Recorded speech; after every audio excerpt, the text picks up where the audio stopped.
Before proposing to my girlfriend, I tested her by telling her a lie. My parents disowned me from the family business, I'm now broke, and showed her my fake bank statements. She went silent, left, and broke up via text. Now, I am becoming the new millionaire CEO, and she desperate to reconcile. I'm 32 male, Logan, and not usually one for games, especially with people I care about. But with Amber 29F, something felt off. We'd been together for 2 years. I was thinking about a ring, a future, the whole deal. My family runs a pretty successful manufacturing company, and while I've always worked my ass off, I knew the family money perception was there. Amber always said it didn't matter, that she loved me. I wanted to believe it, needed to. So, about 3 months ago, I hatched a plan.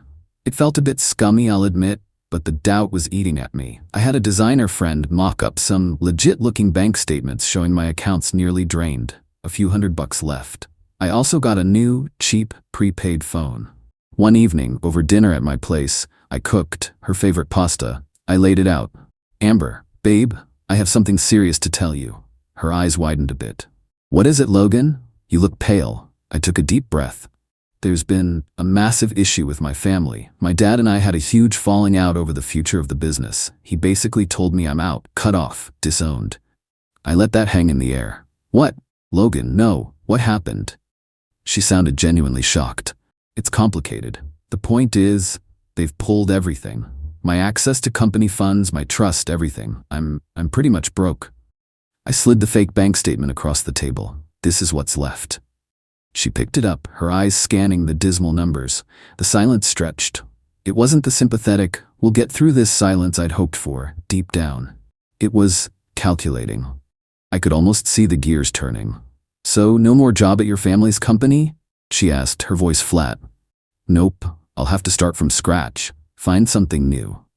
And the apartment? Your car? Apartment's in my name, but I won't be able to afford it for long on my own. Car's a company lease, they'll take it back. She just nodded slowly, staring at the statement. Didn't meet my eye. The rest of the dinner was awkward. She was quiet, distant, kept saying she needed to process. The next morning, she was gone before I woke up. No note, just gone. Around noon, my regular phone buzzed. A text from Amber. Logan, I'm so sorry. I don't think I can do this. This is too much. I need stability, and this is, well, it's not what I signed up for. I wish you the best, but we're done. Please don't contact me. Just like that. 2 years, gone via text because she thought the money was gone. It hurt, more than I expected. But a cold part of me felt validated. My gut had been right. I texted back from my regular phone. Understood. Thanks for your honesty. Then I blocked her number, deleted her pictures. It was a rough few days. A small, bitter part of me was almost relieved. Better to know now. Fast forward to this week. My dad has been grooming me to take over as CEO for years. The disownment story was a complete fabrication, a loyalty test. A harsh one maybe, but necessary for me. This Monday, the board officially announced my appointment as the new CEO. It hit the local business journals, a few online finance sites, a picture of me shaking my dad's hand, smiling. Update 1, the reemergence 2 weeks later. Wow, okay, didn't expect this level of response. Thanks for all the comments, DMs. Good to know I'm not the only one who's seen this kind of thing. A lot of you are asking for details on what happened next. Buckle up. So the CEO announcement went public on a Monday. By Monday evening, after 3 months of silence from Amber's direction, the attempts began. First, an email landed in my work inbox. She'd never emailed me there before. Subject line, thinking of you. Then, a few calls from unknown number to my cell, which I let go to voicemail. Curiosity got the better of me on one, and the hesitant voice was unmistakably hers. A text followed later that evening from a number I didn't recognize, clearly a new SIM or a burner. Logan? Oh my God, I just saw the news. CEO, that's amazing. Can we talk? Please? It's Amber. I ignored the text from the new number. The sheer audacity. Then another text from the new number. Logan, please. I know I messed up. I was scared and confused. I made a huge mistake. I still love you. Love. Funny how that word reappears when the perceived bank balance does. I didn't reply to that either. Just seeing her name, even from a new number, was irritating. Tuesday morning, more attempts. Calls from unknown again, and more texts from that new number, which I continued to ignore. Then, the email she'd sent to my work address the previous evening. I finally opened it. Subject: thinking of you, Logan. So proud. It was longer, more elaborate. How she'd been going through a lot when she broke up with me. How she'd never stopped loving me, but was overwhelmed by my fake news. How she realized immediately she'd made a mistake but was too ashamed to reach out. Blah, blah, blah. It was a masterclass in revisionist history. The entitlement started to creep in through the email. I know you must have been hurt, but I was hurting too. We had something so special, Logan. Don't throw it all away because of a misunderstanding. I'm sure your parents are thrilled for you. They always loved me. Maybe we could all have dinner to celebrate your new role? My parents loved her. They were polite. There's a difference. And the audacity to suggest a celebratory dinner as if she hadn't ghosted me when she thought I was penniless. Then her best friend Alexis chimed in. Alexis, who'd always been a bit of a social climber herself. She sent me a DM on Insta. I rarely check it, but a notification popped up. Alexis, Logan, hey, congrats on the CEO gig. Huge. Amber's a wreck, you know. She really loves you. She was just scared. You know how it is. Girls need security. You should really talk to her. She's a mess. Right? I replied to Alexis. Security is important. She made her choice based on what she thought was my security. I'm respecting that choice. Hope she finds the security she's looking for. Alexis left me on red. The kicker came on Thursday. A call from yet another number I didn't recognize. I almost ignored it, but answered on a whim. Hello? Logan? It's Marilyn, Amber's aunt. Oh great. The cavalry using burner phones now, are they? Or just passing their personal ones around? Hello, Marilyn. Logan, dear, I'm so glad I reached you. Amber is just beside herself. She told me about your wonderful news. CEO, my goodness, your father must be so proud. We're all proud. Her voice was all sweetness and light. Thank you, Marilyn. She's been so upset, Logan, about your little misunderstanding a few months ago. She was just so worried for you. And for her own future, you know? A young woman has to think about these things, but her heart has always been with you. My little misunderstanding, the one where I pretended to be broke and she dumped me via text. Marilyn, I said, keeping my voice even. Amber made it very clear at the time that my financial situation was a deal breaker for her. She ended our relationship because she believed I was broke. Now that she knows I'm not, she's had a change of heart. I appreciate you calling, but this is between Amber and me, and frankly, I'm not interested in revisiting her decision. There was a pause. The sweetness in her voice curdled a bit. Well, Logan, I think you're being a little harsh. She's a good girl. She deserves a chance to explain. She's admitted she made a mistake. Don't you believe in forgiveness? After 2 years together, surely you can find it in your heart to hear her out. She's even picked out a beautiful new dress, hoping you'd take her to that restaurant you both love to celebrate. The dress. The sheer, unadulterated entitlement. She's already planning the reconciliation tour. Marilyn, with all due respect, Amber wasn't interested in hearing me out when she thought I had nothing. She made a very clear, very quick decision. The only thing that's changed is her perception of my bank account. My feelings on the matter are based on her actions then, not her words now. I won't be taking her to dinner, or anywhere else. Well, I thought you were a better man than that, Logan. To hold a little mistake against her like this, she's suffering. Click. She hung up on me. Suffering. Right, I'm not even angry anymore. It's almost darkly amusing. The desperation is palpable. My dad called me yesterday. Son, just had a rather interesting call from a woman named Marilyn, rambling about her niece Amber and some dress. Said you were being unreasonable. You okay? I laughed. Yeah, Dad. Never better. Just dodging a gold-plated bullet. He chuckled. Attaboy. Some people, eh? This isn't over. I can feel it. People like Amber and her Aunt Marilyn don't give up when they see a 7-figure meal ticket walking away. They just try different angles.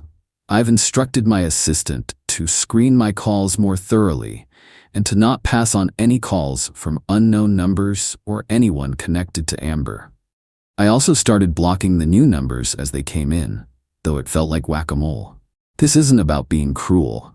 It's about self-preservation. She showed me her true colors. I believe her. Update 2. The escalation and the payback, 1 month later. It's been another month, and things definitely escalated. The quiet approach didn't work for Amber, so she and her crew, namely her aunt, Marilyn, and occasionally Alexis, though Alexis seems to be backing off a bit, ramped things up. It's been a masterclass in entitled audacity. But it also gave me the perfect opportunity for a very public, very satisfying dose of reality. First, the accidental run-ins started. Suddenly, Amber was at my coffee shop, my gym, even bumped into me outside my office building. Each time it was the same wide-eyed, "Oh Logan, fancy meeting you here," followed by a desperate plea to talk. I kept it polite, brief, and non-committal. "Sorry, Amber, busy," walked away. Each rejection just seemed to fuel her. Then came the social media offensive. Old pictures of us started resurfacing on her rarely used Instagram, tagged with #TBT and sickly sweet captions like, "Remember this magical day? At Logan Ashton CEO? Some memories never fade, #true love, second chances." My friends were sending me screenshots. It was cringy. I blocked her new profile on all platforms. She must have made a new one after I blocked her original one months ago, but the public nature of it was annoying. She was trying to create a narrative, paint herself as the heartbroken girlfriend longing for a reunion. Her aunt, Marilyn, took a different, more aggressive tack. She started leaving comments on my company's official social media posts. Benign stuff at first. So proud of what Logan is achieving, but then it got more pointed. On a post about a new community initiative, she wrote, "Wonderful to see Ashton Industries giving back. Logan was always so generous. I'm sure he'll be generous with those who stood by him through thick and thin." The implication was obvious. My PR team flagged it, and we just quietly deleted and blocked her. The absolute peak of their entitlement, the moment that really pushed me to take more decisive action, was the party. My company hosts an annual charity gala. It's a big deal. Lots of local media, business leaders, etc. It's been on the calendar for months. Guess who showed up, uninvited? Amber and Marilyn. Amber was wearing a new, very expensive-looking dress, probably the one her aunt mentioned. They somehow managed to schmooze their way past the initial check-in. Marilyn can be very persuasive when she turns on the charm with unsuspecting junior event staff. I was mid-conversation with a major client when I saw them across the room, making a beeline for me. Amber had tears in her eyes. Marilyn had a look of grim determination. "Logan," Amber exclaimed, loud enough to turn a few heads. "There you are. We've been looking all over for you." Before I could say anything, Marilyn jumped in, voice dripping with false concern. "Logan, darling, Amber has been so distraught. We just had to come. She needs to talk to you. Away from all this distraction." She gestured vaguely at the hundreds of guests. This was it. They were trying to force a public scene, banking on me not wanting to cause a fuss at my own company's event. I kept my voice low, calm. "Amber, Marilyn, you were not invited to this event." "Oh, don't be silly, Logan," Marilyn said, waving her hand dismissively. "Of course, we're welcome. We're practically family." Amber just stood there, looking vulnerable, tears now actually rolling down her cheeks. "Please, Logan, just 5 minutes. I made a terrible mistake. I love you. I was scared when you said you lost everything." And that was my opening, the one she served me on a silver platter. I looked around. A few people were subtly watching. "Good." "Scared, Amber?" I said, my voice still quiet but carrying. "Let's be clear about what happened. I told you I was broke. A complete lie, I admit, a test. And within 24 hours you ended our 2-year relationship via text message because you needed stability and my apparent lack of funds wasn't what you signed up for." "Those were your words, weren't they?" She paled. Marilyn opened her mouth, but I continued, looking directly at Amber. There was no concern for me, no offer to stick it out, no, "We'll get through this." Just an immediate exit once the perceived money was gone. Now I'm CEO, the company's doing great, and suddenly you're here in a designer dress talking about true love and mistakes. The only mistake I see is you miscalculating my financial situation. Her jaw dropped. Marilyn looked like she was about to explode. "How dare you speak to my niece like that?" Marilyn hissed. "I'm speaking the truth, Marilyn," I replied, turning to her. "And you both need to leave. Now, you're trespassing at a private event." I caught the eye of our head of security, a stoic ex-military guy named Wayne, who'd been subtly drifting closer. I gave a small nod. "Logan, you can't do this," Amber wailed, grabbing my arm. I gently but firmly removed her hand. "Yes, I can. You made your choice based on cold hard cash, Amber. Now I'm making mine based on character. Wayne will show you out. Wayne stepped forward. Ma'am, if you'll come with me. Marilyn started to protest loudly. This is outrageous. We're guests. Logan, you'll regret this. But Wayne is very good at his job. He and another security guy calmly and quietly escorted a sputtering Marilyn and a now openly sobbing Amber towards the exit. It wasn't a dramatic, dragged-out scene, but it was undeniably public. People saw, people heard snippets. The buzz went through the room. The aftermath was clarifying. Several mutual acquaintances who'd been on the fence or swayed by Amber's victim narrative suddenly went quiet or even messaged me things like, "Heard what happened. Wow, good for you." Alexis, Amber's BFF, actually sent me a one-word DM. Damn. I think even she was shocked by the sheer audacity of crashing the gala. Amber did manage one last text from that same new number she'd used before. You humiliated me. I hope you're happy. I really did love you once. I just screenshotted it, saved it with the others, and didn't reply. Blocked that number too, for good measure. What's the point? The best part? My dad, who witnessed the whole gala exchange from a distance, came over later, clapped me on the shoulder, and just said, "Couldn't have handled that better myself, son. Some people only understand consequences." He's right. I haven't heard from Amber or Marilyn since. The word around our social circle is that Amber is devastated, and Marilyn is furious about the disrespect. Good. Let them be. It's been a weird, draining few months. That initial hurt from her betrayal was real, but seeing her true nature, her sheer, unadulterated greed and entitlement, made it easier to close that door for good. There was no love there, not really, just opportunism. I'm focusing on my new role, on the company, on genuine relationships with people who value me for me, not for a balance sheet. It feels good, clean, no dramatic Hollywood ending where she sees the error of her ways and changes. Entitled people rarely do. She's probably already scouting for her next target, but she won't be my problem anymore. And that's a win. Maybe I'll take a long vacation once things settle down at work. Somewhere quiet. Somewhere Amber definitely